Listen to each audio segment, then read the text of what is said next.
వివి వినాయక్ ఆయన గురించి పరిచయం అసలు లేదు. ఒకప్పుడు టాలీవుడ్ లో మాస్ డైరెక్టర్, హీరోయిజాన్ని పర్ఫెక్ట్ గా ఎలివేట్ చేయడంలో స్పెషలిస్ట్ గా పేరు తెచ్చుకున్నాడు. ముఖ్యంగా వినాయక్ సినిమాల్లో యాక్షన్ సీక్వెన్స్ లో గూస్ బంప్స్ తెప్పిస్తాయి. ఆయనతో సినిమా చేసేందుకు స్టార్ హీరోలు క్యూ కట్టారంటే అతిశయోక్తి కాదు.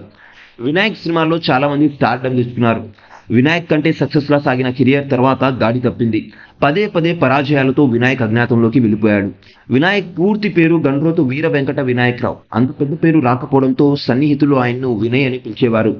మెగాస్టార్ సినిమాలను చూస్తూ పెరిగిన వినాయక్ సినిమాల్లోకి రావాలనే ఉద్దేశంతో దర్శకుడు సాగర్ దగ్గర పలు చిత్రాలకు కో డైరెక్టర్ గా కూడా పనిచేశాడు. ఈ క్రమంలోనే జూనియర్ ఎన్టీఆర్ తో ఆది సినిమా చేసే అవకాశం వినాయక్ కు దక్కింది. అప్పట్లో సమరసింహారెడ్డి, నరసింహనాయుడు లాంటి ఫ్యాక్షన్ సినిమాలు బాక్సాఫీస్ వద్ద మంచి వసూళ్లు రాబట్టడంతో ఆయన కూడా అదే సబ్జెక్ట్ ఉంచుకొని బ్లాక్ బస్టర్ కొట్టారు.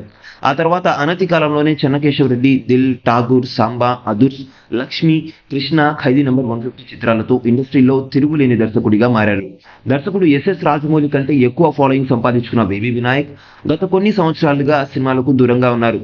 మెగాస్టార్ కంబ్యాక్ మూవీ ఖైదీ నంబర్ 150 హిట్ అయినా అది చిరంజీవి ఖాతాలోకి వెళ్ళింది. రీమేక్ కావడంతో ఆయనకు ఎలాంటి క్రెడిట్ రాలేదు. 2018లో చిరు మేనలుడు సాయి ధరమ్ తేజ్తో చేసిన ఇంటెలిజెంట్ తర్వాత వినాయక్ మరో సినిమా చేయలేదు. వివి వినాయక్ ప్రభాస్ హీరోగా నటించిన ఛత్రపతి చిత్రాన్ని హిందీలో నిర్మాత బెల్లంకొండ సురేష్ తనయుడు సాయి శ్రీనివాస్తో దర్శకుడిగా రీమేక్ చేశాడు. కానీ ఈ సినిమా ఆశించిన స్థాయిలో ప్రభావం చూపించలేకపోయింది. విమర్శకులు ఛత్రపతితో పోల్చి హిందీ ఛత్రపతిని విమర్శించారు. హిందీ డబ్బింగ్లో ఛత్రపతిని చూసి అక్కడ ప్రేక్షకులు ఇప్పటికీ ప్రభావితమయ్యారు. ఈ సినిమా ఫలితం తర్వాత వివి వినాయక్ పూర్తిగా వెండితెరకు దూరమయ్యాడు. ఈ క్రమంలో మధ్యలో ఇరుక్కుపోయినట్లుగా ఆయన లుక్ బాగా వైరల్ గా మారింది. వినాయక్ కి ఏమైందో ఏమో అని అభిమానులు ఆందోళనకు గురయ్యారు. తాజాగా ఆయన ఆరోగ్యానికి సంబంధించిన ఓ వార్త సోషల్ మీడియాలో వైరల్ అవుతుంది. వివి వినాయక్ గత కొన్ని రోజులుగా కాలేయ సంబంధిత సమస్యలతో బాధపడుతున్నారు. దీంతో గత 10 రోజుల క్రితం ఈయన హైదరాబాద్ లోని కామినేని ఆసుపత్రికి తరలించారు. వైద్యులు అతని పరీక్షలు నిర్వహించి కొద్ది రోజుల పాటు అబ్జర్వేషన్ లో ఉంచారు. తాజాగా వివి వినాయక్ కు లివర్ ఆపరేషన్ వైద్యులు విజయవంతంగా పూర్తి చేశారు. వివి వినాయక్ కామినేని ఆసుపత్రిలో మరో 10 రోజుల పాటు వైద్యుల పర్యవేక్షణలో ఉంచబోతున్నట్లు తెలుస్తుంది. ప్రస్తుతం వివి వినాయక్ ఆరోగ్య పరిస్థితి మెరుగ్గా ఉన్నట్లు సమాచారం.